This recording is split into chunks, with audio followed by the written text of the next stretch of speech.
So yeah, instead of jhanas, it's gonna be on emptiness. And yeah, maybe a good place to start with emptiness is, what is emptiness?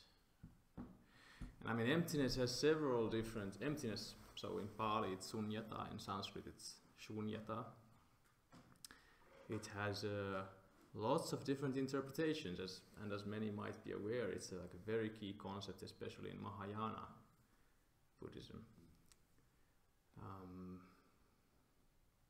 But I would argue that it's actually, the word suññata is already in the Theravada Pali canon. That's like a mood, like a side point, kind of doesn't really matter. But the core ideas of emptiness are already there in the Pali canon, I would say. But yeah, there's several ways of understanding it. Some of which I find relatively superficial. So for example, one is interdependence. It's just that everything is interdependent. Nothing is causally independent of other things. So everything is linked and connected in various different ways. Me and a cockroach in Hong Kong have a common causal ancestor, not very long ago, for example. Like a cockroach in Hong Kong and me here, like, if we go back in time, through the causal chains of, A causes B, B causes C, and so on, you don't have to go too far back to find something that links me and the cockroach in Hong Kong together.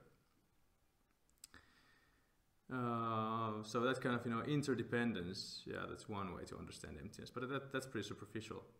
And there's other ones also, but I don't like to maybe talk about those, because what I find most interesting in emptiness, and what I think is in my experience, what I feel is the phenomenon most worthy of the name of emptiness,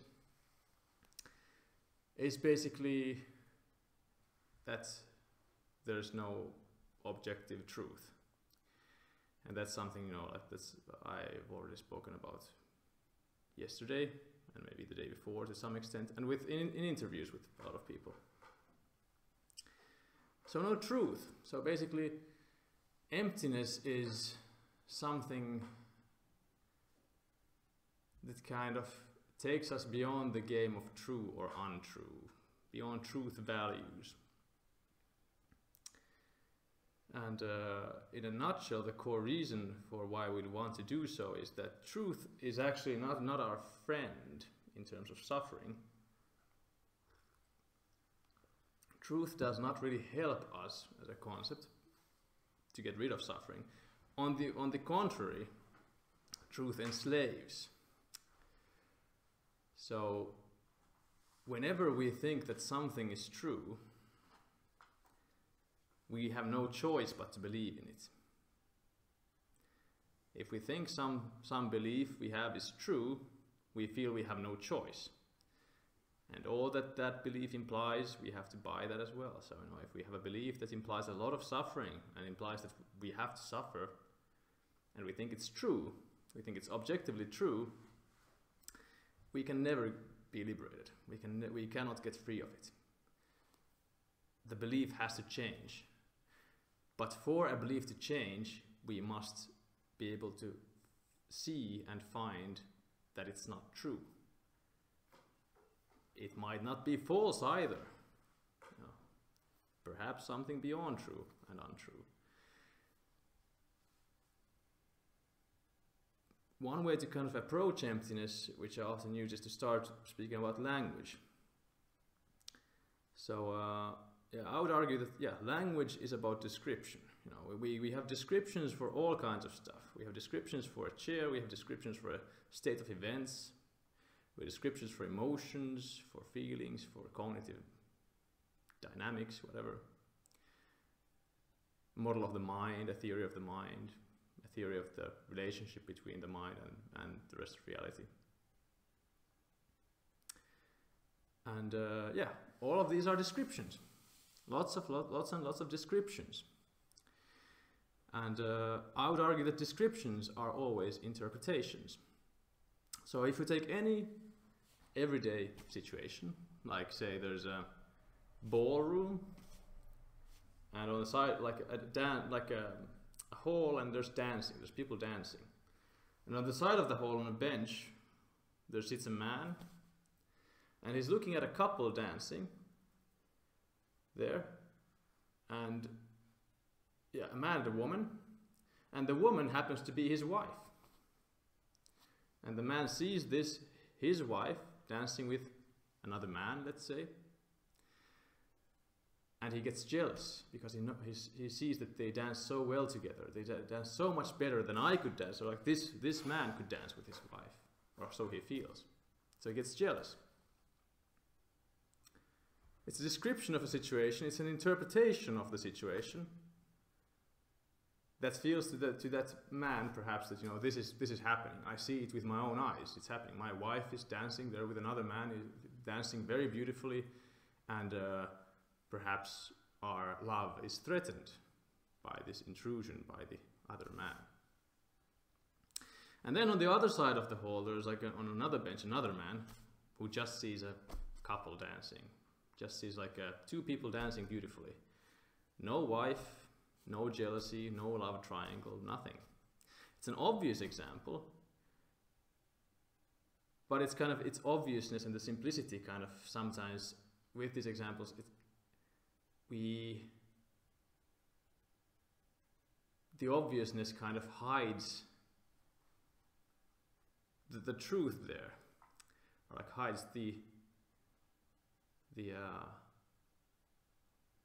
effectiveness or the impact of the example. So even in this very mundane, simple example, we have a situation in the world, something happens, and two people interpret it completely differently. And then we can ask which interpretation is more true. I mean, obviously we would say they're both true. I mean, one is like it's true that this person sees their wife dancing and so on, sees their wife, and you know, sees like experiences a love triangle, and it's true that this person sees just a couple of people dancing beautifully. But when we talk about truth, we usually like the harmful kind of truth is objective truth. We usually try to find objective truth. What is true objectively? So it's true for everyone, regardless of perspective. And here we see that, you know, yeah, there's two perspectives, and we say both are true, both are subjectively true. Does it make sense to say that both are objectively, subjectively true? Not really. I mean, the truth of an objective truth, like, you know, it's objectively true that that there's a wife and a man dancing. That cannot be objectively true if it rests only on someone's subjective interpretation. It makes no sense. It's a mundane example, but just one example.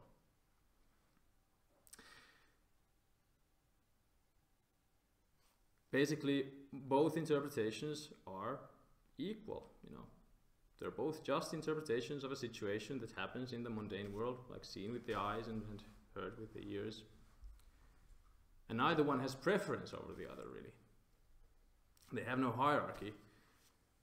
From one point of view, it's this. There's the wife, there's a love triangle, all kinds of feelings, and the man, the husband, can even feel that, you know, of course I feel jealousy, of course, because this is happening. There's this, my wife and this man, they're dancing together and they're dancing better than I dance. Of course I feel jealousy. They can take that as an objective truth. That there's these reasons, you know, because I see this love triangle, because there's a love triangle here. Obviously I will suffer. Obviously I will feel pain.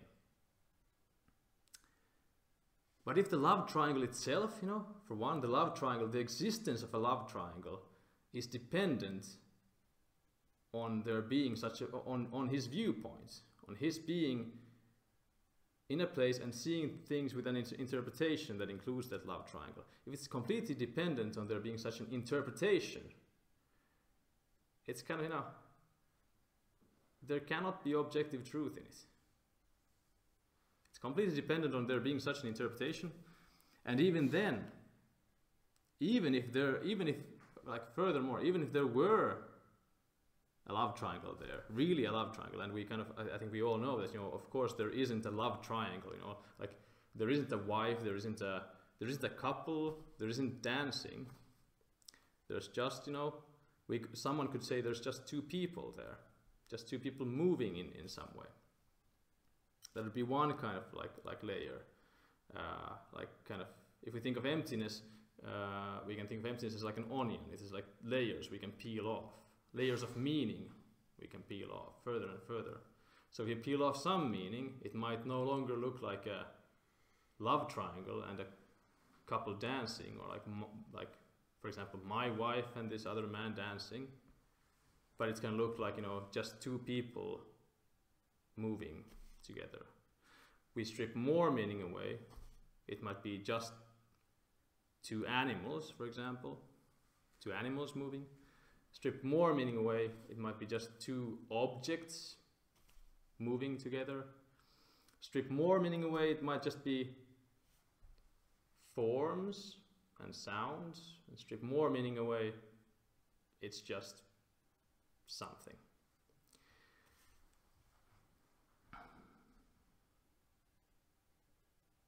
So yeah, it's like, even if we would see a love triangle there, even if someone would take that as, you know, okay, yeah, that would be an objective truth, which it obviously is not. I mean, it's one interpretation, it's a layer of meaning, it's meaning given to the world, seen in the world, but not found in the world.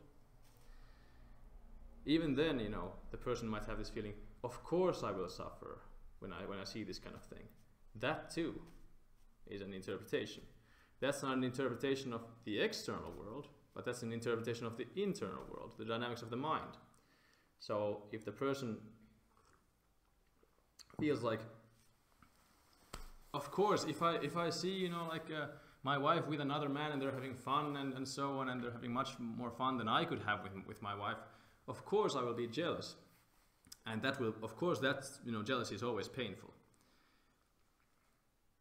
Yeah, those two, you know, interpretations. Why would, like, what is really the cause of why that love triangle arouses jealousy? It's a negative, the whole idea of a love triangle, for one, of course, is a negative interpretation. But even then, you know, feeling the jealousy there, that this is something, you know, or that jealousy causes pain, that jealousy is somehow wrong or feels bad. That too is like an interpretation. What is jealousy? You know, is this feeling I'm experiencing jealousy? Is it something else? Interpretation. At a given moment, am I feeling rage because, you know, because of the jealousy, because there's the man and the woman dancing, or like my wife and the other man dancing? I feel rage. Is it rage what I'm feeling? Also interpretation. Given a name, given a concept. Yeah, it's an onion. Like in all things, anything we could describe, whether internal or external, a situation out there, a situation in here, it's always a description. A description is always an interpretation, and an interpretation always rests on concepts. So that's like a big thing in emptiness, is concepts. It's always descriptions built out of concepts. And the word for this kind of concept, or like the best word in the canon, for example, is sankhara. Sankhara is translated sometimes in other words also like concept, mental formation, or composite object, for example. But in all of those meanings, it kind of points to the same thing. So, for example, if we translate sankhara as a composite object, even then, like a phone, for example, is a composite object. The only reason I see a phone here is because I have a concept of a phone. These, we could just call them parts or whatever, the pixels of my vision, the forms I see, and the ways those forms are, and the ways they move, and the ways they kind of transmute and change when I do this stuff, for example, and all the things, you know, I can do if I put it on. It has, like, you know, the forms change. There's colors there and stuff.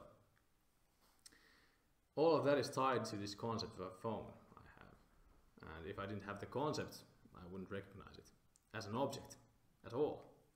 If I wouldn't have the concept of a phone, well, I mean, there still might be like a block of, let's say, metal, metal and plastic, a sheet of metal and plastic.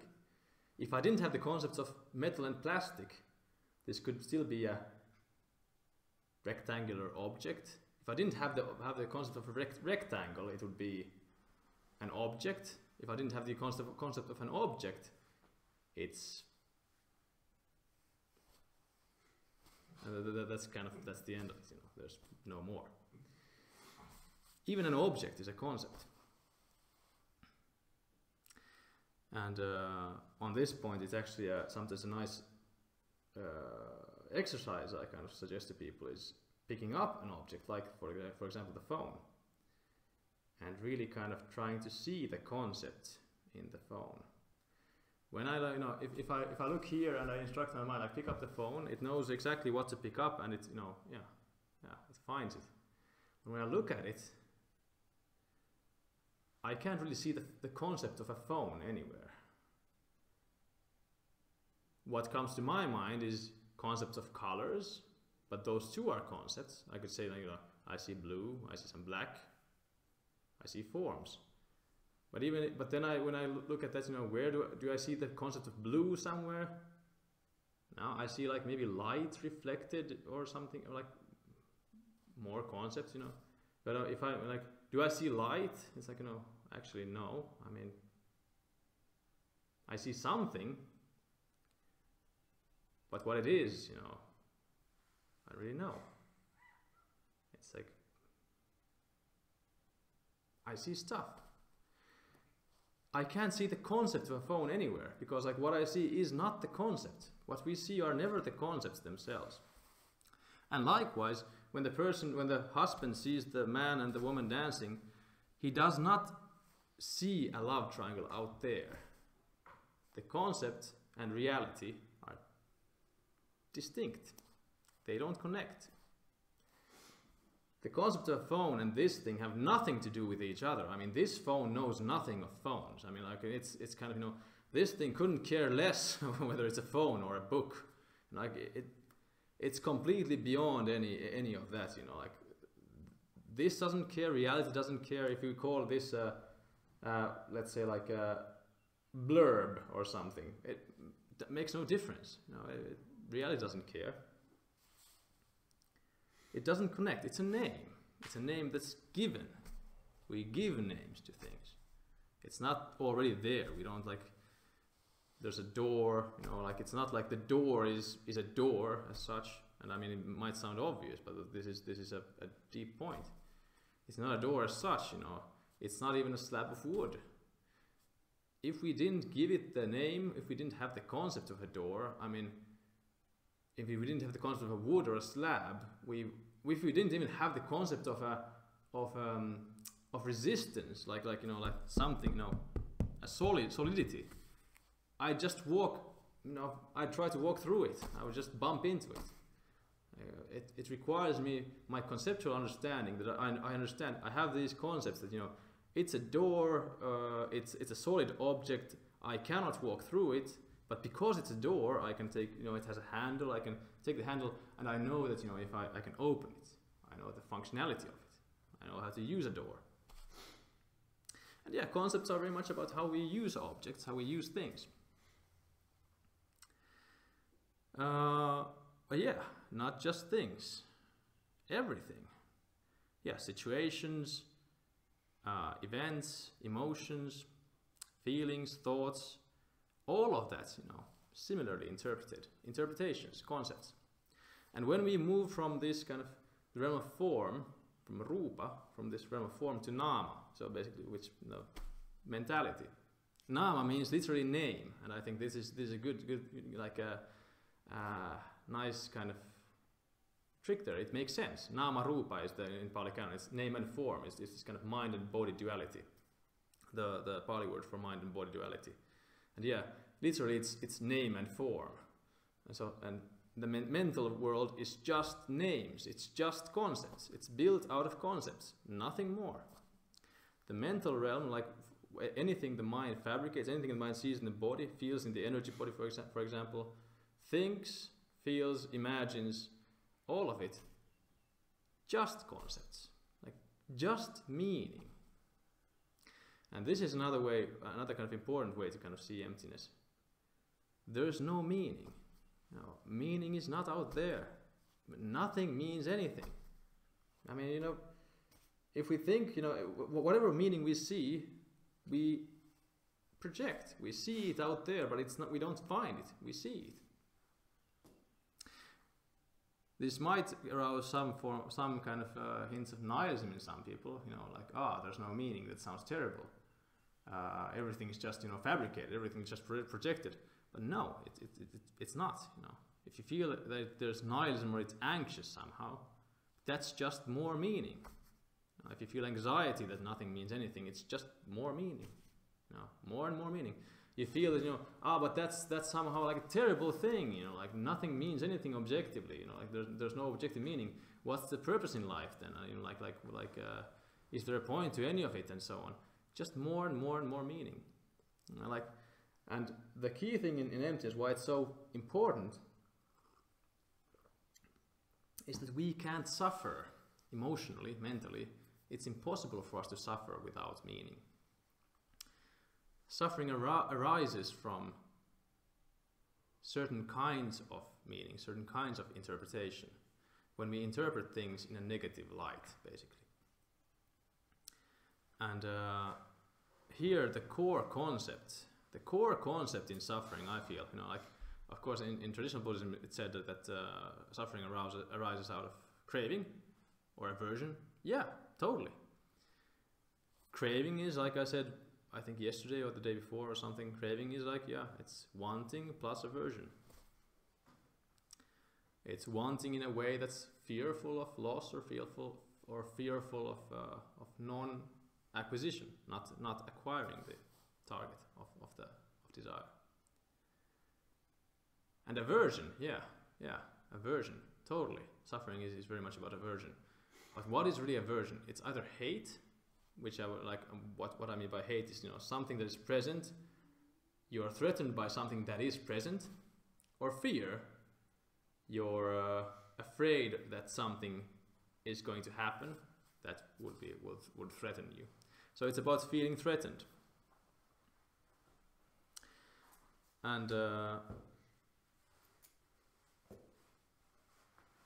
why emptiness is so central in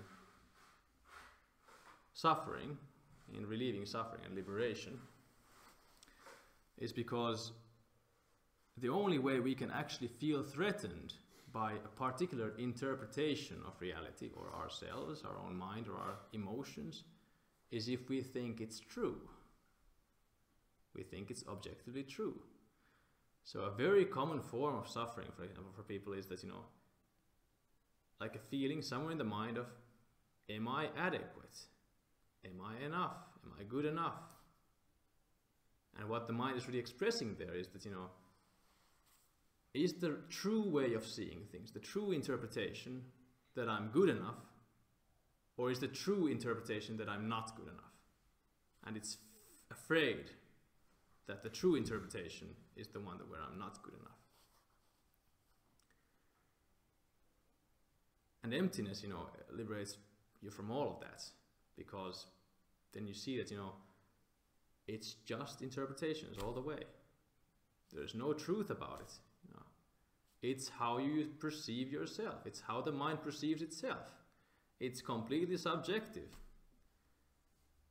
Your mind is not, you know, for example, if someone comes through that door suddenly and comes berating me and tells me like Santtu, you're such a weak man, you're a wuss of a man, I hate you, you're a loser, go fuck yourself. Whatever. It's like, you know, it's I can get insulted, and I might feel, you know, I might feel threatened by that. And why would I feel threatened by that? I'm afraid he's right, or I'm afraid they're right.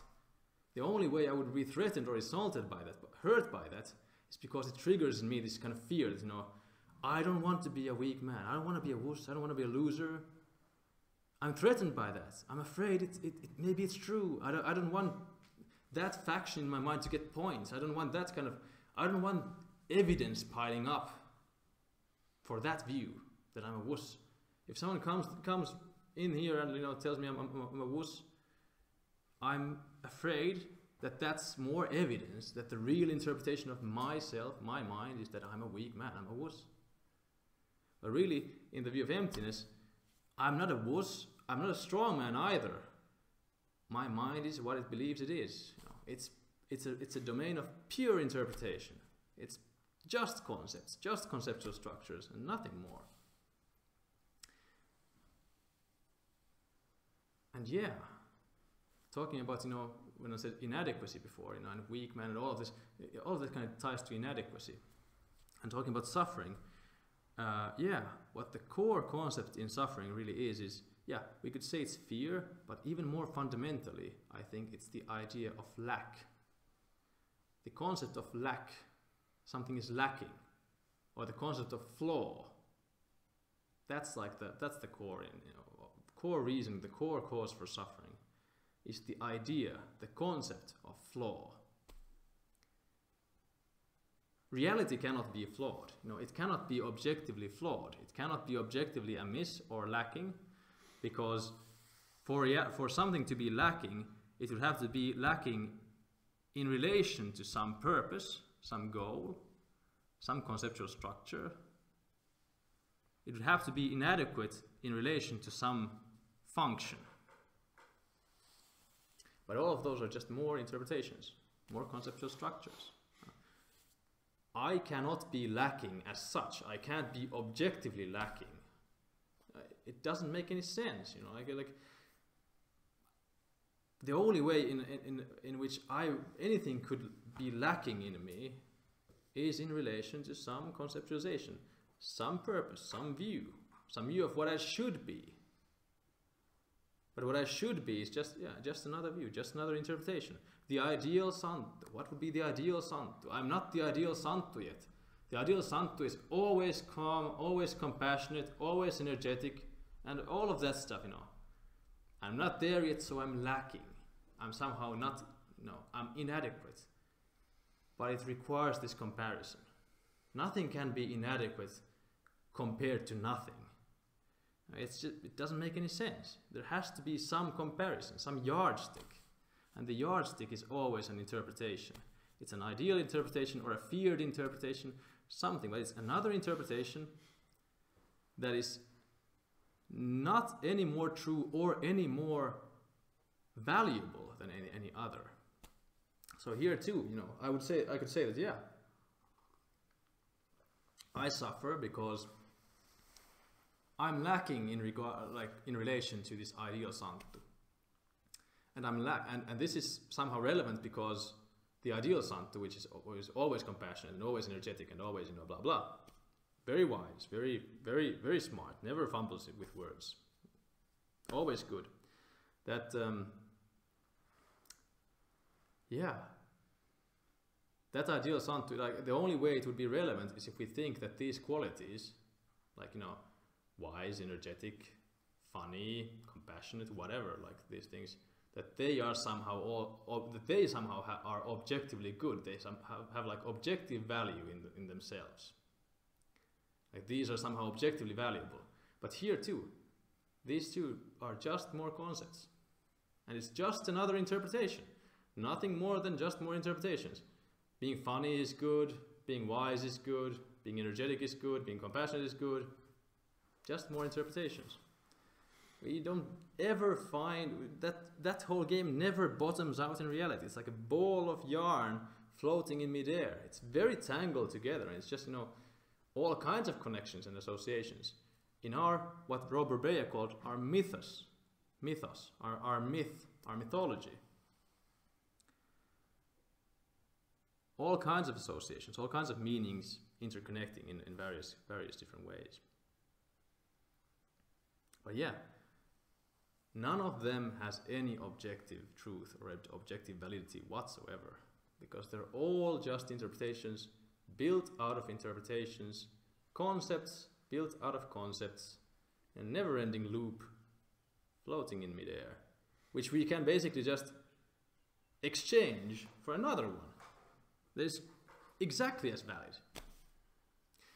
The only kind of rule my mind really has, I haven't been able to surpass coherence. So I feel like, my mind still demands, and I have not been able to surpass it. Maybe it could be possible, but my mind demands coherence. So my beliefs, for example, my interpretations have to be coherent. They cannot be contradictory. They have to be compatible.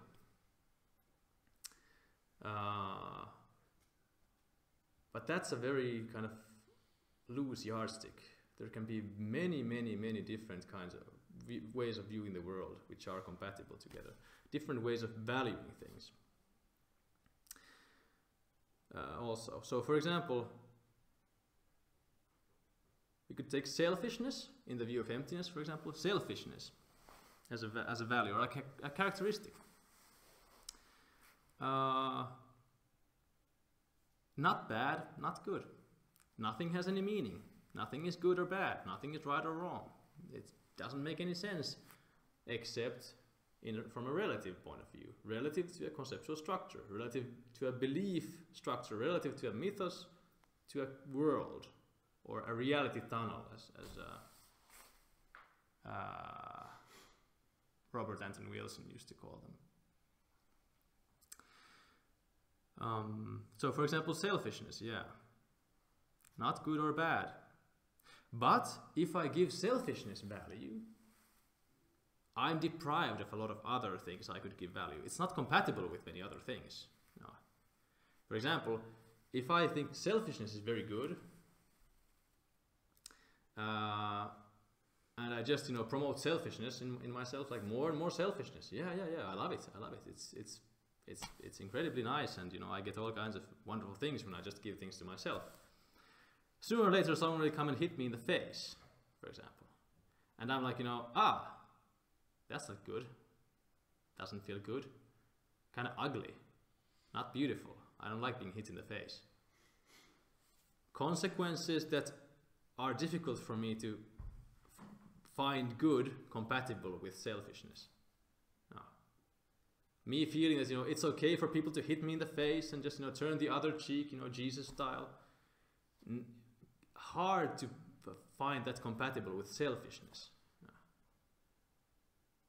Or for example, if I'm very selfish and I always want everything for myself, and I always want all the money, all the food, everything for myself, and suddenly maybe I become like an emperor of some kind, and there's like an uprising, a revolt, and then people attack me and take all of that away from me.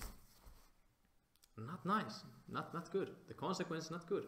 It implies consequences that are incompatible with kind of with selfishness. They both cannot be good. I cannot hold them both to be good at the same time. Bit of an abstract point, but the point here being that things like altruism, altruistic states like metta, mudita, karuna, all of these, the Brahmaviharas, gratitude, generosity, all of the perfections, the paramis, they're very compatible together, and they build a life very rich in good value. They build a very coherent, very, very rich, very deep platform or canvas onto which you can project the good. And in the view of emptiness, there is one reason why people why it does not lead to nihilism, or people might feel that emptiness, nothing has any meaning, so it leads to some kind of nihilism. It doesn't, because there are things, there is something that is objectively good, and that's the idea of good. The idea of good is nothing but the good. The good, the Plato would have said, the form of the good, the idea of the good. That's the good. No question about it. That's the whole of it. The good is the good. The same holds for the beautiful, the form of the beautiful, the idea of the beautiful. It's beautiful. You can't question it. Like it's unquestionable. The beautiful is the beautiful. The good is the good. And that's pretty wonderful. That means that there's something objectively good, which is, goodness is a concept. Nothing but a concept. But we have that concept of good, and we like it. No, it's beautiful. We have the concept of beauty. Also, the concept of beauty, beautiful. And we project those onto the world. And that basically means that, there's something that is objectively good, and something that is objectively beautiful, and something that is objectively bad and ugly, which is suffering. Both of which we can subjectively project onto the world and see in the world. So basically, we are fountains of good, if we want to be. We can create goodness. We can create something that is objectively good in the world by throwing it out there, projecting it, seeing it in things. And that's something I actually meant to go with in the final talk, which now apparently will be on Friday, because that's I think pretty much what Robert Beyer called eros. Like what he meant by eros is our connection with the good and beauty and our desire to see good and the beautiful in the world. But that's maybe something that's better left for Friday, because otherwise I won't have anything to talk about then.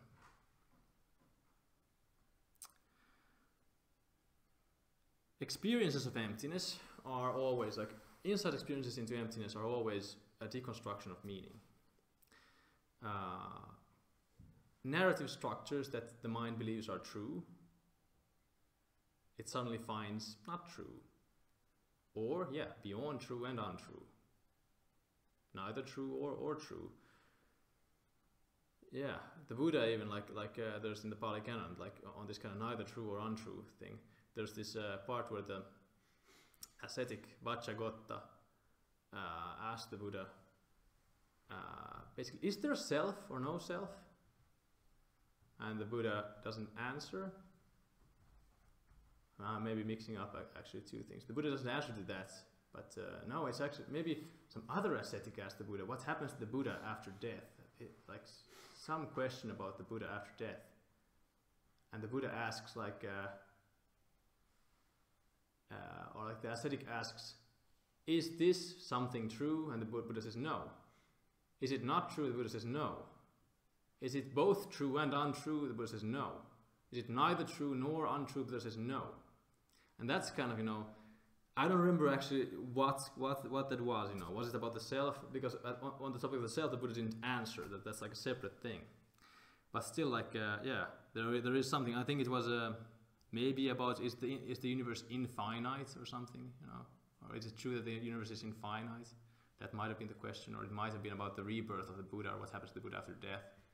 But the Buddha still answered in this, no to all of those. It's neither true nor untrue, but it's not, but also it's not neither true or untrue. And it's none of those. It's beyond that whole stuff. It's beyond true or untrue, completely beyond.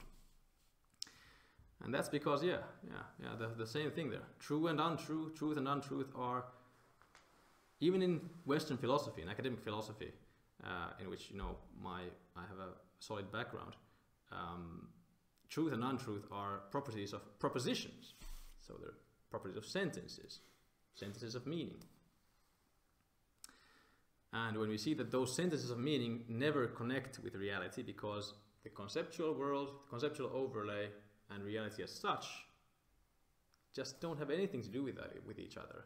An interesting kind of dualism, like nāma-rūpa, is an interesting kind of dualism. It's not that there's a separate, ontologically separate mind sphere, an ontologically separate realm, form or matter, but there is this interesting duality between concepts or meaning, and form.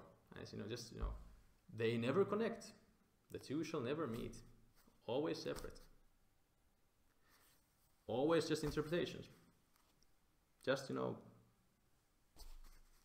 made up stuff. Anyhow, yeah, experiences of emptiness, insight experiences into emptiness, are a defabrication of meaning. So there's a narrative the mind believes, and parts of it it no longer believes. It sees that they are either false or they are beyond truth altogether. And one experience I often relate, which was very important to me, like one of my biggest kind of initial experience of emptiness, and at least 2 people here have heard it before, or 3 people, but anyway, was when I was walking outside, like 2 years ago or something, a bit over 2 years ago, and I was wearing a baseball cap for the first time, like ever, since I was a kid, and my girlfriend had bought it to me to shield my face from the sun. My forehead gets burnt easily. And I was kind of like, you know, feeling, do I look funny in this? I look funny, don't I? I kind of look funny. And like someone walked past me, and I thought, like, damn, did I just look funny now? And I was thinking, you know, like it suddenly struck me, like, you know, what am I thinking? Like what the hell? Like what is looking funny? Like what am I talking about here? Like where is it? Where would it be? Where would that looking funny be? Is it between us somehow? No, I mean, I don't see anything between us. I mean, there's nothing there I experience. I only experience an image of myself as looking funny. I have an interpretation of myself as looking funny. But it's not there. It's not out there. I don't see it anywhere. I don't you know, where did it come from? And immediately afterwards, you know, there started this kind of cascade where I felt that I was next to like a small hill with some trees and stuff in it, like one of those small hilly parks in Helsinki, and I was just looking at the trees, like, you know, what are trees? Like, where's the trees? You know, like I can't see the trees. Like wow, I just, you know, I can't see them. You know, I could not, you know, I just felt this disconnect. You know, the concept of a tree and that are different. They're not the same, which kind of sounds obvious, but you know, like it's really. Really like on a profound direct level, like really experiencing, they have nothing to do with each other, absolutely nothing. They're in completely different spheres, different in some sense, you know, in different realms, we could say. Like, you know, the concept of a tree, which is some, like, you know, an amorphous idea, like a blueprint in my mind, in my anthropocentric mind, given to me by my culture, by my experience, by my understanding, made up, linked to this word of a tree and that thing that for example, the spruce over there, you know, completely different. They don't connect. They're so incredibly different that it felt outlandish how I could ever think that somehow was really a tree. Yeah, and that just kept spreading to the hills, you know, the rock there, you know. Oh, like what? Like everything just kind of like, you know, what? It's just gone. Just no thing, no particular thing anywhere. No sky, no birds, nothing. It's like, you know, just suchness. And that was like my first kind of proper touch with tathata, which is suchness. It's just this, like this realm of form, this, which has nothing to do with any of the things we think there are. We live in a world of concepts, in a world of ideas. We really live in a world of ideas. And you know, more and more I'm starting to, you know, really appreciate Plato. Like his whole theory of ideas, you know, that ideas somehow are like Plato thought that the idea, he had this idea that the ideas are really true. And Plato, for example, thought that the idea is really objectively manifest in the world. So, for example, the idea of the good really manifests in some things, but not in others. So he was, you know, an objectivist in that sense, and I disagree with that. But otherwise, this idea that the blueprints we have for things, the ideas themselves, are somehow in a completely different space. They're like somehow completely disconnected from this, and yeah, that point I think is very solid and very important. But Plato, yeah, favored the world of ideas, and, you know, depending on the way you look, and this too is like an interpretation, they both are really valuable. They both exist. And Robert Breyer, for example, who played a lot of with imaginal practices, like imagination, like his soul making stuff, like a lot with emphasizing how important this realm of imagination and the mental realm is. Robert Breyer, for example, played with like often suggests in his talks, what if we try to sometimes see the world of ideas as primary, and sometimes we see the world of form as primary. Kind of change that interpretation too. Which one is more real than the other? It's not. There is no objective truth about that the world of ideas is somehow made up, just made up, or is not real, and this realm of form is real. Also concepts, also interpretations. Which one is real? I mean, another statement. No truth in it. Beyond truth or untruth. Both are kind of, it's an interesting dichotomy. The world of meaning and the world of suchness, the world of form.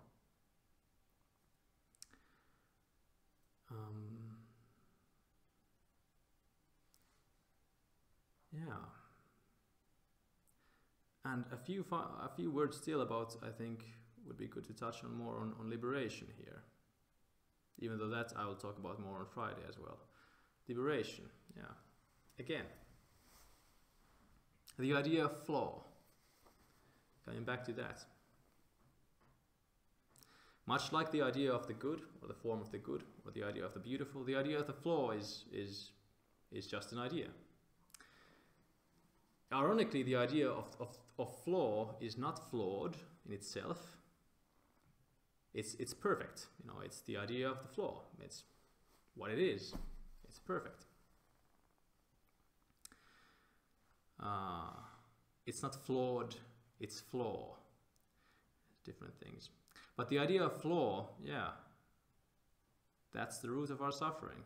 We think that reality somehow, we think that there's somehow an objective fact that something could be flawed, that something could be lacking. That I could be flawed, that I could be, there's some inadequacy in me. And that somehow that interpretation of me, my mind, or this being, or this body, or this world, the nihilist interpretation, for example, that says, there's no meaning, therefore the world is flawed, somehow. No, another interpretation. Seeing that the lack of meaning is a flaw somehow, it's a bad thing. Just more meaning. Just more concepts. And the concept of flaw in action. My personal inadequacy or the world's inadequacy both have this concept of flaw, or the concept of inadequacy, or the concept of lack, however you'd want to put it. But still that same idea. Something is not as it should be. Something is amiss. Something needs to be fixed. Something needs to be adjusted, changed, so on. It's not as it should be. But because that always rests on pure interpretation, that's always subjective. That's the magic with interpretation. It's real, it's just as real as this, like suchness, but it's a subjective reality, and not an objective reality. That's the kind of maybe the core difference. Suchness, at least as far as I can see, is objective. We kind of, I can't walk through the wall. Even if I believe I can walk through the wall, I can't. Maybe that's another instance of a self-limiting belief. Who knows? Maybe if I really believed I could walk through the wall, I could. Some yogis say they can. I'm skeptical, so maybe I'm doomed to never experiencing these kind of superpowers. Maybe. So they might. I'm open to that. They might be just more self-limiting beliefs. But as far as I can see, suchness is objective. And it has objective rules. It has the laws of nature, etc., etc. It behaves in certain ways.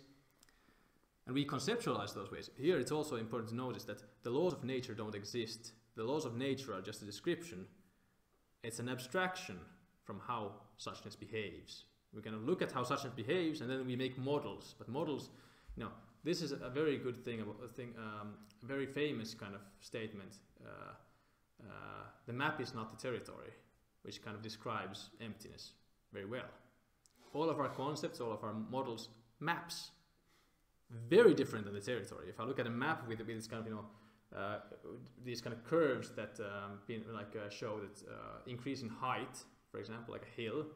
And I go to nature and I look at the ground. I don't see any. It's very different. It's completely different. And that's same thing with concepts and our other models, interpretations, completely different from reality. Anyhow, yeah. Nothing can be flawed objectively. Suchness is objective reality. Meaning is subjective reality. And because it's intrinsically subjective, it's incredibly plastic. No laws than subjective laws, what you believe. There was this one guy called John C. Lilly. He was a dolphin researcher in the 70s, 60s, maybe in the 50s, who got very interested in LSD and ketamine and basically built the first isolation tanks, these sensory deprivation tanks. He invented the whole thing. And he took a whole lot of drugs and went to the isolation tank, repeatedly and stuff, and he had some really, really weird ideas. I mean, to me it seems like he believed his own subjective reality very much. He had a very robust subjective reality with an interpretation of the world with all kinds of earth coincidence control offices and these heavenly bureaucracies which kind of controlled everything and all that kind of stuff. And he believed in that, which I think was a kind of maybe like a mistake, didn't see that too is an interpretation of reality. No, again in the subjective realm. But he had this great thing called Lilly's maxim.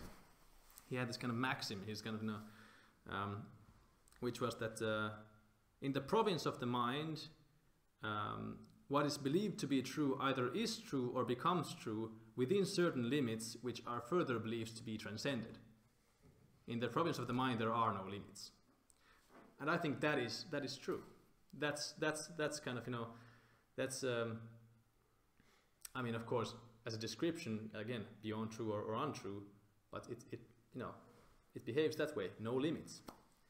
And here again, if I say emptiness is true, we like as a side note, we have to also note that emptiness is another myth. It's another mythos, but it's the myth of no myth, which kind of breaks the whole thing. It's in a sense, it kind of proves itself. It's interesting. It's kind of like, is it paradoxical? I'm not really sure. The myth of no myth. It's kind of it's kind of paradoxical, and somehow that kind of breaks the whole thing. It's really cool. It liberates because it's a kind of skeleton key, or a key to the city, in some sense. It opens all doors.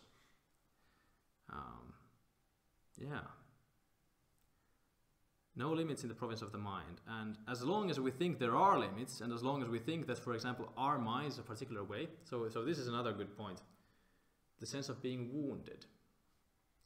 Pretty much every person has a sense of being wounded. I have a wound. In my childhood, things happened. I got traumatized. I was wounded. And that's why I suffer. I have this pain because I was wounded. But the idea, the archetype, we could say, of being wounded, kind of looked at like the way I would analyze it, and this might be a bit simplistic, but basically, to my eyes, it looks like it's the idea of flaw or lack coupled with because. I'm lacking or I'm inadequate because this and this and this. That's basically what being wounded is. It's an idea that I have a flaw in me. I have this wound, this gap. Something is lacking. Something is, I didn't get something. I didn't get love, or I got something I didn't need. Something was forced on me, for example. That hurts me and that burdens me. It's kind of like a flaw. It burdens me. It causes me to suffer, and that's why I have to suffer, because this thing is amiss. This is wrong. Because this and this happened. And it's really, very little else. And as long as the mind believes in that thing, as long as the mind believes that, it makes sense, obviously, because my parents got divorced when I was 3, and my dad left, and my whole life was my whole metaphysics of mother and father and brother and home and me got shaken, you know, like the divine masculine left, and you know everyone else was just crying and in shambles. The whole world shook, and obviously I'm traumatized. As long as I believe that obviously I'm traumatized, I'll never be free. Because I still believe that, you know, there's an objective reason for why I'm lacking. Therefore I am lacking. I will keep on believing that I lack, I suffer. Yeah, I have to suffer. I have to suffer. It has these obvious reasons. Yeah, that cannot be any other way. Out of necessity, because these things happened, I have to suffer. And the mind has to, I feel, it has to see the emptiness of that narrative. That it's not true. Actually, what happened, my dad leaving, for example, or like, you know, being kicked out of the house, basically, divorce and so on, and all of that jazz, that didn't cause the suffering. It was my interpretation of it. My whole world shook. My whole cosmology was, you know, broken to pieces. A child's interpretation of reality. You know, mother, father, brother, home, and me. Nothing else. Not a very good picture. Not a very accurate picture of suchness. You know, it's a not very. I mean, quite a limited picture of reality, quite a limited interpretation of reality. But with that limited, a kid's interpretation of reality, my father leaving was a terrible loss, terrible damage, you know, terrible damage caused to my soul. Yeah, to kind of get over that lack and to have that suffering actually cease. That's part of my mind that believes that yes, the world shook, everything, because of that, you know, atmosphere of aggression which kind of boiled over and finally shook everything to pieces. Because of that I suffer. That part of the mind that believes that is so has to be brought to see that actually the world didn't shake. The whole cosmology wasn't, you know, shaken, wasn't broken to pieces. That's just an interpretation. And it's not an interpretation I share anymore. Looking at it now, I see that, you know, even though my home was for a while, we could say damaged in some sense, there were still in the world at that time people who would have loved me very much, who would have taken care of me. There were good people there, places beyond my home, nature, you know, there was much more there. My current interpretation of the world is like this. And I can offer it to this damaged part, this kind of thing, the part that feels we are wounded. Through dialogue, through long dialogue, I can make it see that, yeah, its interpretation of things was just made up. It's a very understandable interpretation from a kid's perspective, but it's not true. I mean, nor is the idea that there's, like, you know, there's nature and so on, and, you know, other people and so on. Also not true, also an interpretation. But a better one, a less suffering one. As long as my mind thinks that the whole world can shake because of a silly argument between a couple, that the entire cosmos can break down, I will be unreasonably afraid of aggression and you know, conflict. And I've been very conflict averse in my life, and you know, I basically trace it to this. Like, this is there are other things that kind of make a constellation with this kind of this experience, you know, other like future experiences, you know, when I was a teen and so on. But that's the earliest one I can remember, and the biggest one of all was that when this kind of, when an argument, a simple argument between a couple could destroy everything. But of course it didn't destroy everything, I just thought it did. And yeah. As long as I think, you know, that's a reasonable reason for me to suffer, and that obviously I will suffer because everything was destroyed and so on, I will keep on suffering. Yeah, I have to see the emptiness of that. And the same with all suffering interpretations. And I would argue that, you know, one good kind of, like, emptiness liberates the mind in that sense. And very deep insight into emptiness, I feel, would liberate the mind completely of suffering.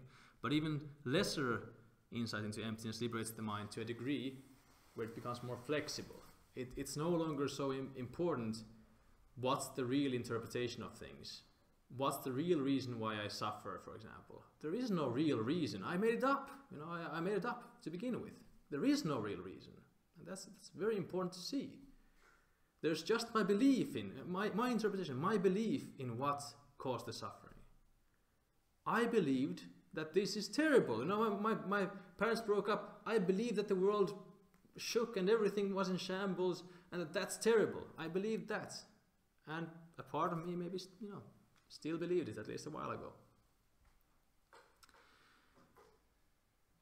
Yeah, but it's just a belief. You know, there's no further reason to it than belief. Interpretation, belief, nothing else. No reality about the mind, why it suffers, no reality to the mind why it suffers other than its interpretation. So that's also makes the whole project much easier. You don't have to find the real interpretation of why you suffer, because there isn't one. It's a purely subjective domain. Nothing there before you make it up, basically.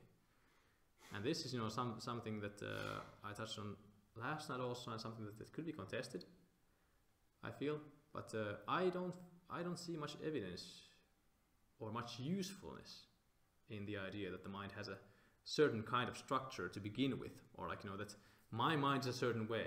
I think belief in that, you know, yeah, it's again enslaves. If I think that my mind is nothing, it's nothing in particular, it's no way in particular, it's very flexible, very flexible. And then I can bring it to resolutions, you know, bring it to interpretations which are less suffering. And that's the whole point there. With emptiness, you're not looking for the real interpretation for truth. You forget about the truth. Truth sucks. We hate truth. It's a bad thing. Don't think about truth. Instead, you think about what's beautiful, what makes you happy, what's less suffering, what's less ugly, less suffering. And if then someone comes and contests, you can't just make things up, you know, like there are these real reasons. No, that's the thing we're contesting here. Yeah, that's the thing that, you know, if someone has the impulse that you can't just make your psychological life history up, for example. It's a particular way. It had these particular things which caused these particular things and so on. Yeah, that's the whole thing. I would say that, you know, I think you should question and look at. I think you should be skeptical about that. Is that a useful idea to have?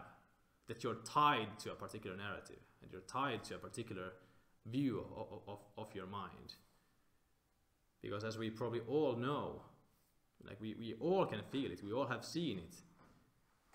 How the mind views itself affects how the mind is tremendously. Even if you don't think it affects it like 100%, even if you think that there's something there beyond interpretation, still I think all of us, we can agree that the interpretation affects it very, very much. Even on a physical level. If someone tells me to catch a ball and I'm kind of like, you know, oh, can I do it or not? Then most likely I won't catch the ball. It's very difficult. If I'm very confident and I catch the ball, it's much, much easier. Of course, there's an element of skill and habit involved also. How often have I done it? But I think we can all agree that that lack of confidence does not help things at all. That interpretation that, you know, I can't do it, I suck. It you know, everything collapses. So like, you know, you can't do anything basically if you would have that kind of mindset all the time. Like if you feel like you can't do anything, then you're pretty useless. But yeah, that's kind of how emptiness liberates. It liberates us from the idea that something is truly lacking, and shows us that actually we only believe that something is lacking, and that's the problem. The problem is not that something is lacking, the problem is that we think that something's lacking. And there too, of course, it's very skillful to question, and I do this very often. Now, what's the problem also in feeling like there's a problem? Sometimes that too is skillful. Yeah. Aversion towards having aversion can be a problem, can cause suffering. So maybe the bottom line would be, you know, be as flexible as you can. Just, you know, just believe in flexibility. It's a very good thing. The mind, if it believes it's flexible, it becomes more flexible. That's just, you know, mental pliancies are kind of like not a clinical proof, but, you know, like people who have mental pliancy, you know, for example, you can do metta practice or jhana practice or something. If you go to a person on the street and says, hey, I can build up pleasure, you know, in 5 seconds out of nothing, just out of mental impulse. They're like, you know, yeah, like I said last night, they're probably not interested at all. They'll just walk away. They'll be like, okay, and just walk away. It's too far out. And that's inflexibility. That's the same kind of inflexibility I'm talking about here. When you get mental pliancy, you get meditative experience and so on, you start realizing gradually that actually, yeah, these are buttons the mind can press at will. Oh yeah, I can create these emotions. I can create these and these things. And you just take that a bit further. That same flexibility. The mind is very plastic.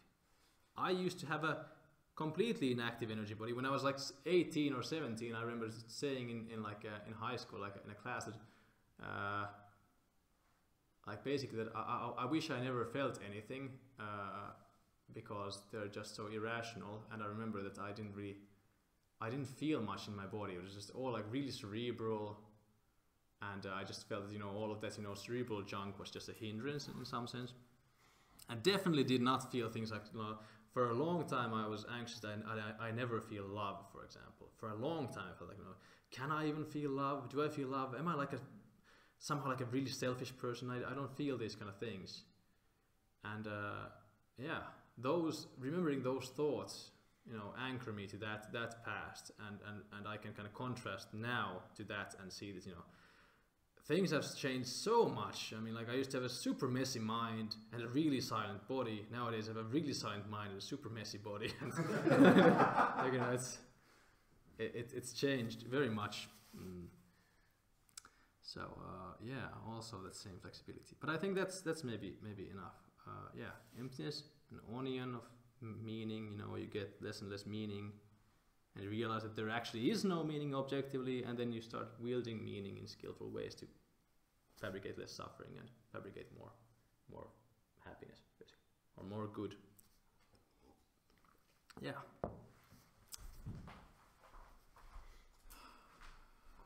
Questions and stuff. Okay. So I was confused by the part where you said that objective good and beauty exists, since that seems to contradict everything else you said. Yeah, and that's something more on Friday, because like that's basically the key. But I can say the key point there that, you know, what's the, like, can you answer me? What is your what's the concept of good?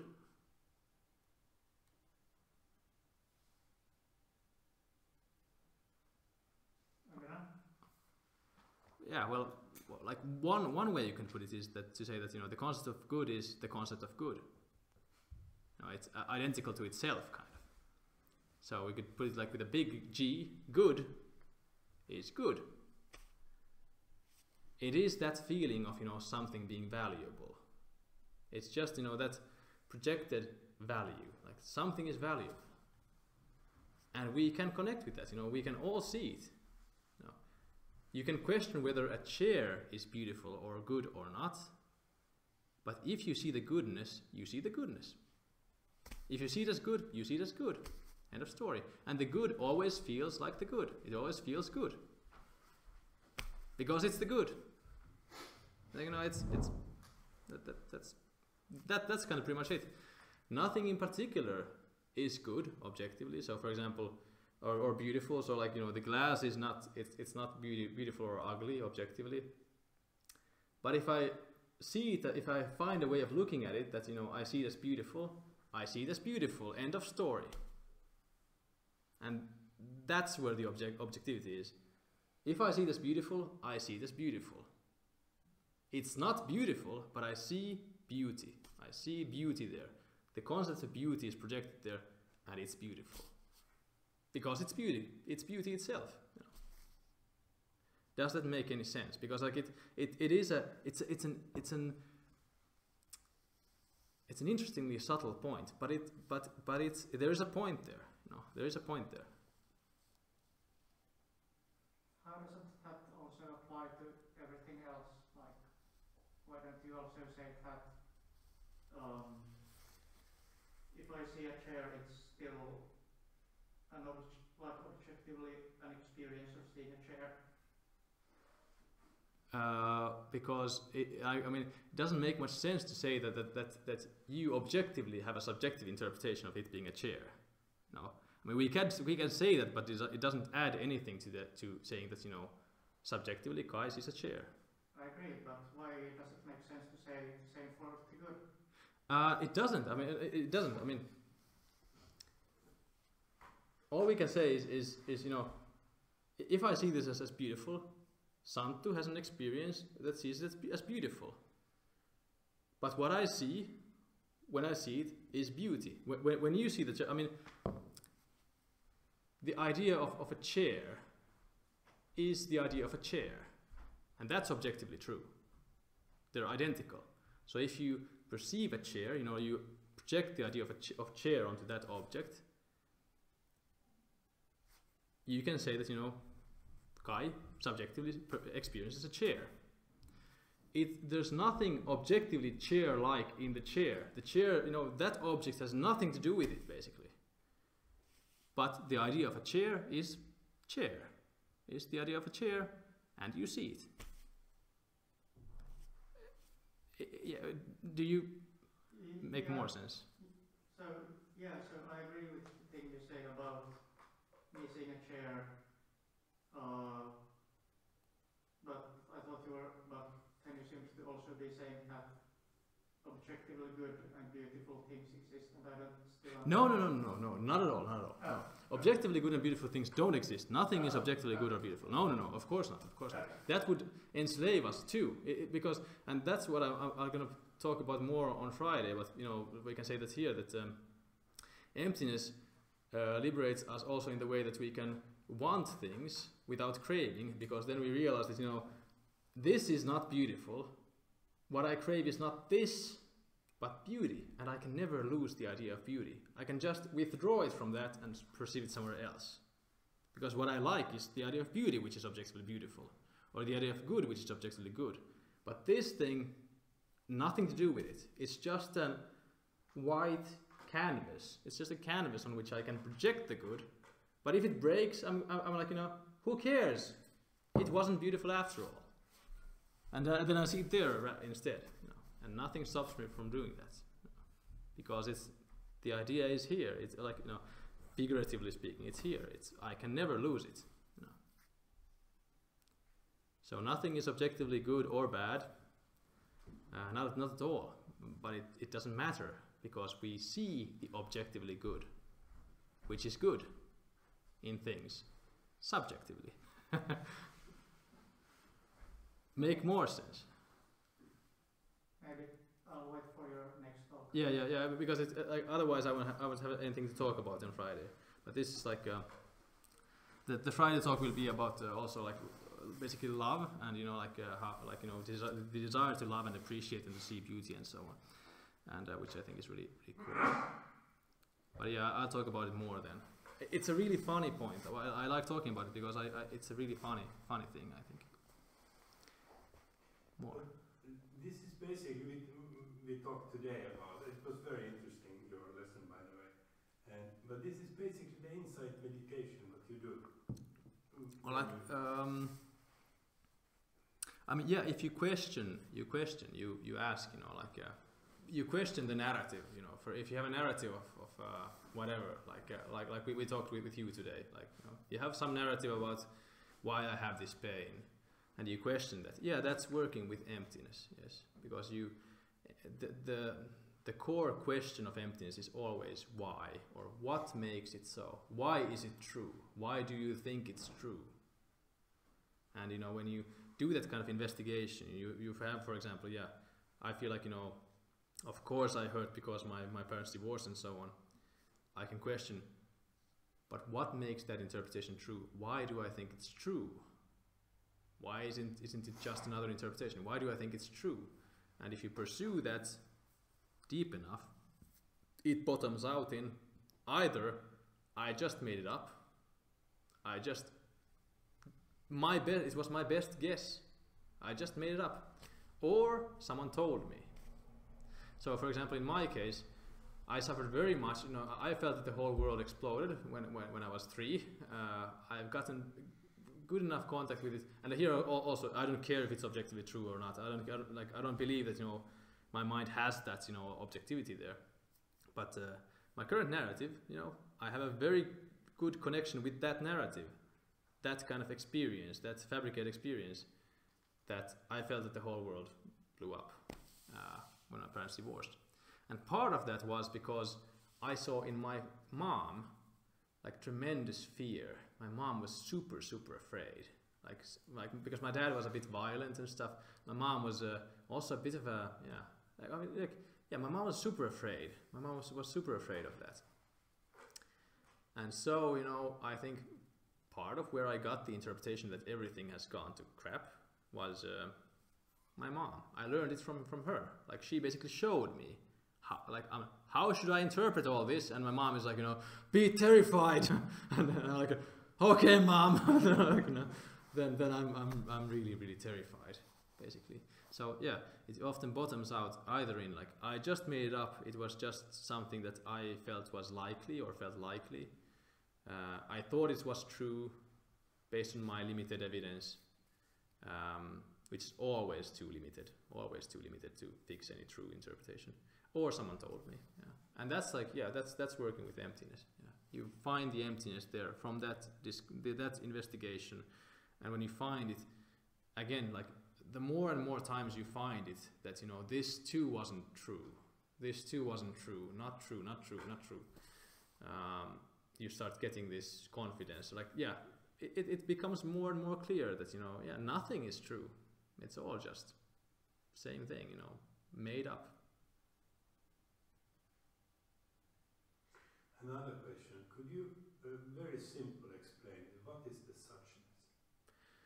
Suchness, what I call suchness is basically form. So it's suchness is the realm of objective reality in some sense. You know, so suchness is experience, what we experience.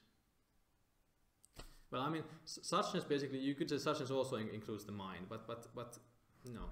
Yeah, maybe we could say that. I mean, these are just words. I mean, those are just words, so it's not so important.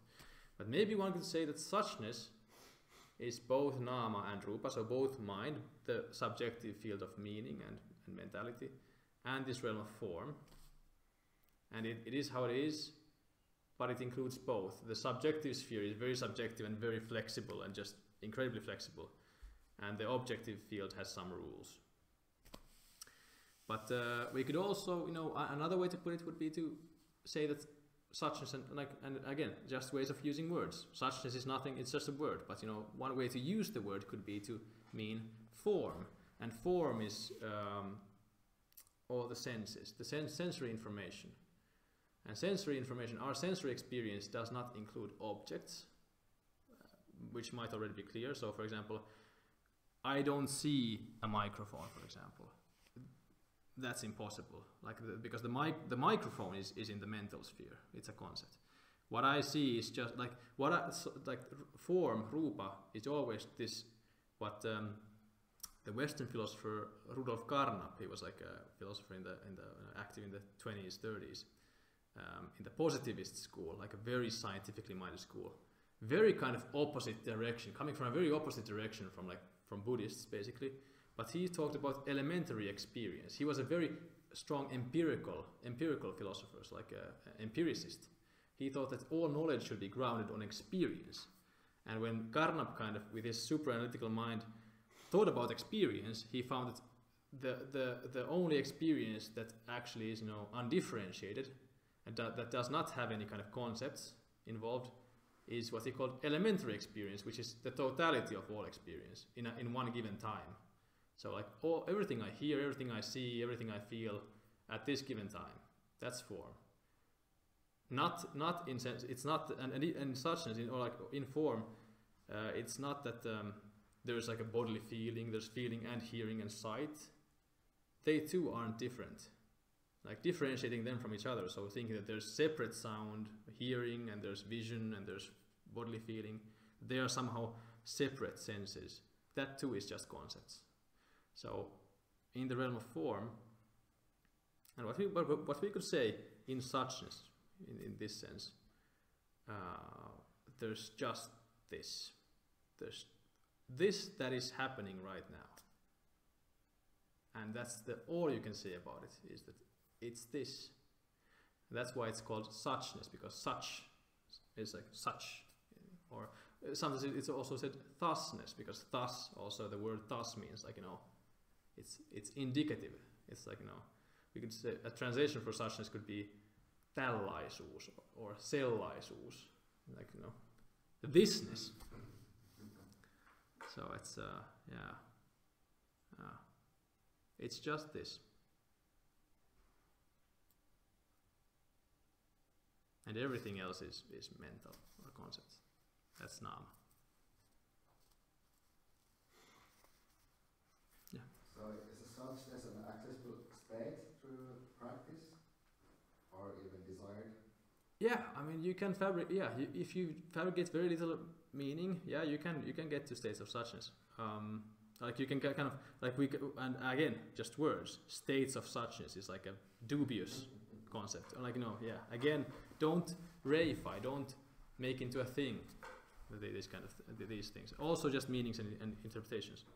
But yeah, if you, for example, very deep shikantaza practice or very deep jhanas, for example, if you go to deep fourth jhana or something, you do deep shikantaza with very little selfing and you do it for a long time. In the sitting experience, you can get you can get to that state where your mind is not interested in anything anymore. It's just just kind of chilling, just hands off the board, just chilling. Nothing is important. Nothing pops out. Nothing has any particular meaning anymore. It's just just stuff, and that's it pretty much. You can also have this one good exercise for this. So that sometimes works is when you go for a jog or a walk.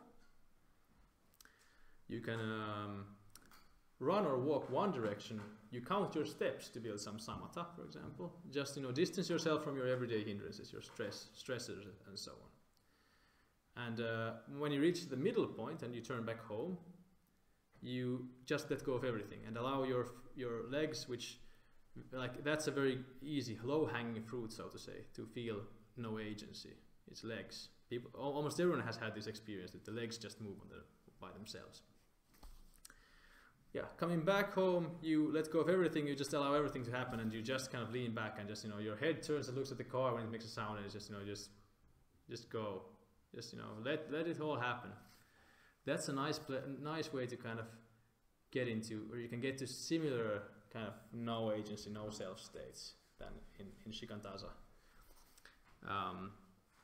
If it's a route, if you don't have to make any decisions, for example, it's very easy to get to that very non-dual state. Nothing particularly important is happening anywhere. Yeah, that too is like an experience of suchness. It can if it's deep enough, it can feel like it's just a. First, it feels like just sight, like the Buddha says in the what Lee calls the Bahya practice, because it's from the something that the Buddha told in the Pali Canon to an ascetic called Bahya of the bark cloth. This guy who walked from the other side of India to meet the Buddha, and then had one conversation and walked the other way back. The Buddha told in the seeing there's just seeing, in hearing there's just hearing, in feeling just feeling, and so forth. And that's why Lee calls it the Bahya practice. And yeah, first this kind of practice, you run back home, you let everything go. It feels like that. First, there's a lot of refabrication. It feels like just seeing forms, just hearing sounds. But then if you also let go of that and you just kind of slightly even probe maybe to the kind of the edges of those sensory domains, could it be seen that they all kind of occur in the same field somehow, and they're not actually separate? Their separation is kind of like a conceptual distinction. It is possible. You can kind of even feel that they kind of overlap each other in some sense. You can kind of that they all kind of feel in the same place in some way. And that can get you to this, probing that kind of demolishing the distinctions there, the kind of borders. You can get to the space where it's just just stuff, and also suchness. And it's desirable as an experience, but it's an insight experience. It's not a place you can be forever, because you can't.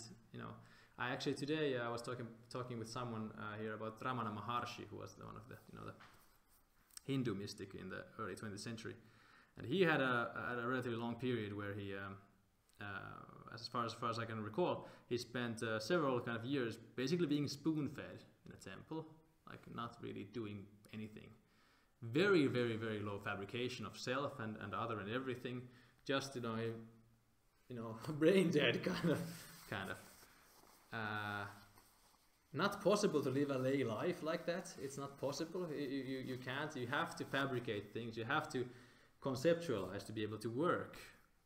So for example, again here, my mind knows that pick up the phone. I know I have the phone. I know how to work it.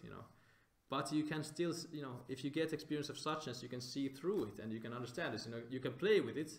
You can change it so that suddenly you don't see the phone anymore. You just see forms, or you see colors, or you don't even see colors, you just see something, and you basically you just know that even though I use this concept, you know that it's not real, and that's desirable. But he sat there and let go for all concepts for 2 years or 3 years. Yeah. Ramana Maharshi, he had like this period. I don't remember how long it was, maybe like 2 years or something, but yeah, he let go from concepts. Yeah. I would say like he was talking about he said that he let go of self altogether, but that is also it involved this kind of he let go of the distinction between self and other, and like those very basic distinctions we have of like I can use this for this and so on. Without self and other, you can't support any other concepts either really. It's just just a mush, just one big thing. And you just spend time in that one big thing, and you're just catatonic, it's drooling, yeah.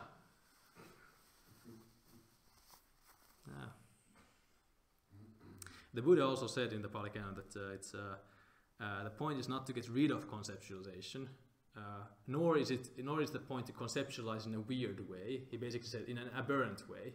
So don't conceptualize just random stuff, but the point is to see through it. The point is to understand that it's not real. Those were not the words he used, see through it, but it was something akin to that. Or like the point was definitely that. I just can't remember the exact words. But it's being aware that it's not real in the same sense as like form is. It is in the subjective space. It's fabricated.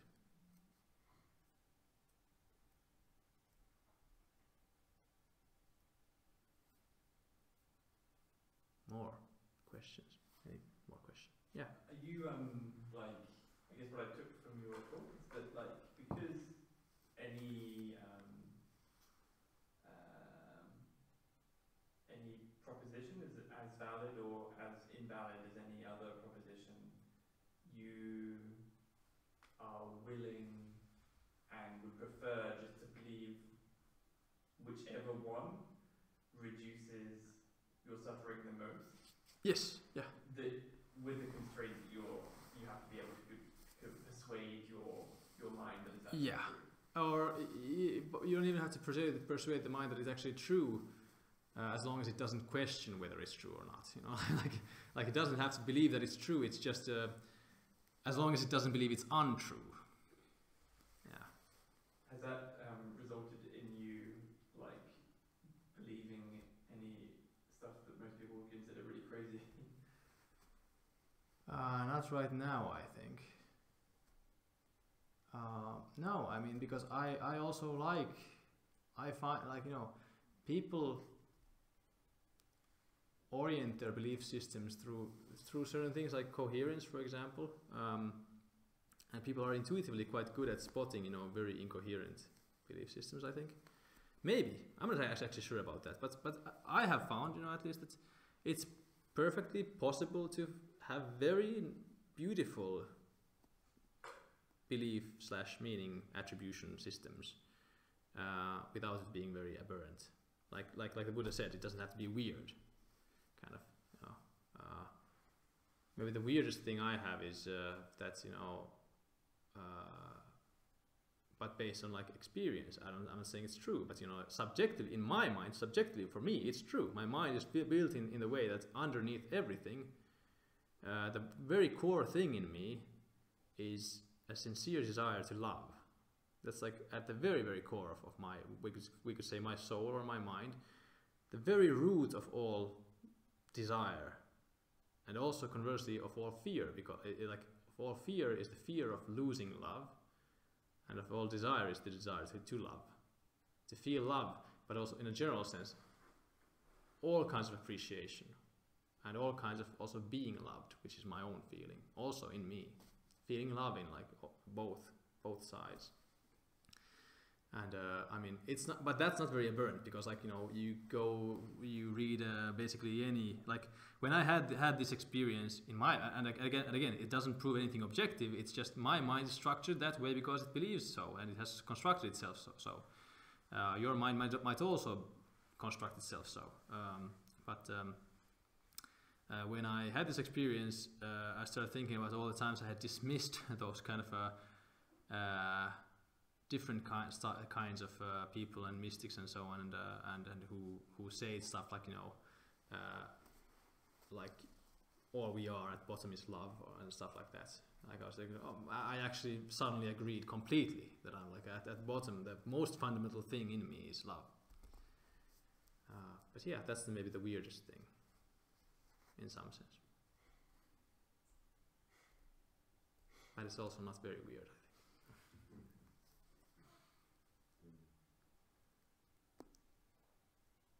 Any more questions? Maybe like one more on this, and then like maybe, yeah, one more on this, and then maybe opening the floor to practice related questions if there's some, or like some other kind of more general Dharma questions.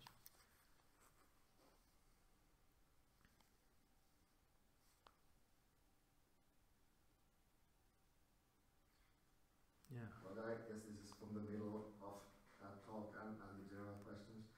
Is that, I don't know, this maybe it's just a ramble of things, but like the difference between the kind of sharpening up the sensory world in a sort of defined things, and the energy work kind of thing that I'm fabricating things to feel. And like with the emptiness thing, you could say it's all fabricated, but it still feels like I'm searching like the balance between the things that are new, that are coming, and the things that I'm kind of bringing up by myself to go through the experience. So I don't know, the balance in between. So do you have anything to say on that? So do you mean like balance between some like structures in your mind that already were there, in some sense, and structures you're building in the moment?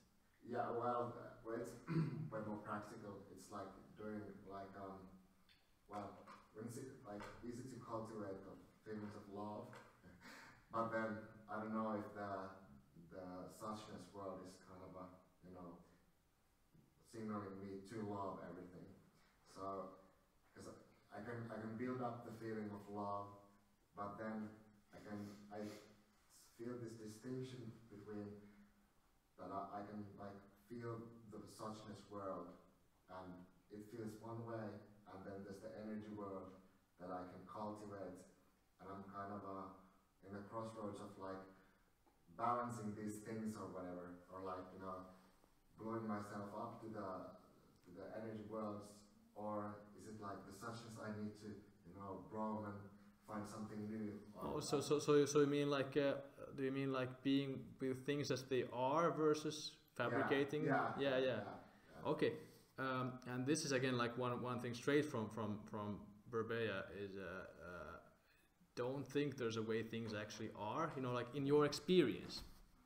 So, you know, our experience is, you know, still so very much fabricated, like because it's so filled with concepts, you know?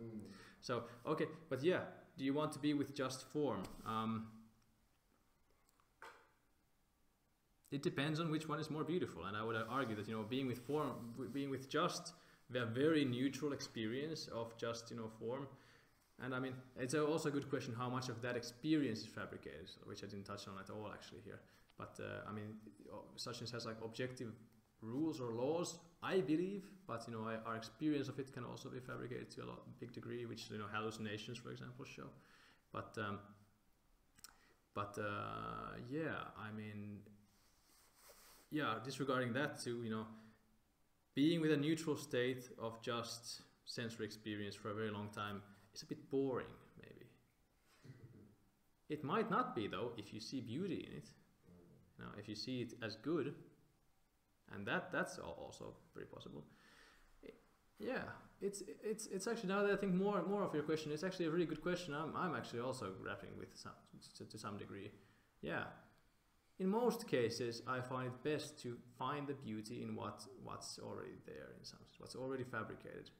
In most cases, but certainly sometimes it's very nice also to kind of, in a very kind of, we could say crude way, craft just more beauty, just, you know, just more of it, you know, out of thin air, in these, you know, for example, these beautiful emotions in which you see beauty. Someone could, for example, of course, feel metta and not see any good or beauty in it at all, and then it kind of would probably also feel different, but it definitely would. Yeah, it wouldn't feel good. Yeah. But and then maybe it's kind of a question: would it still be metta? Yeah, and also like maybe a bit of a moot point, just words. But yeah, I can't really answer how to find the balance. You know, occasionally I find it very nice to do this stuff, but I would say that as this insight has kind of deepened in me, I've done less and less, I would say, of very robust kind of energy practice. But that might change at some point. I just find, currently I find it more lovely in some sense to just to do those more subtle adjustments to see the kind of, you know, subtle beauty in things, you know. Like, yeah.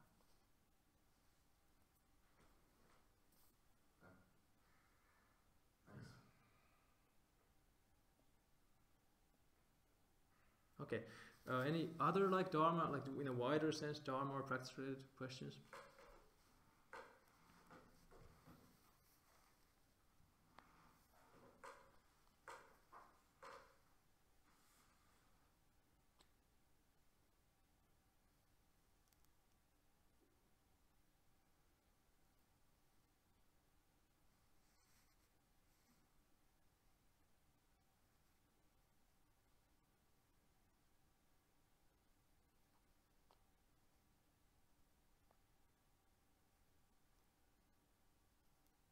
Kind of like one of you is looking at a notebook, and I'm just waiting.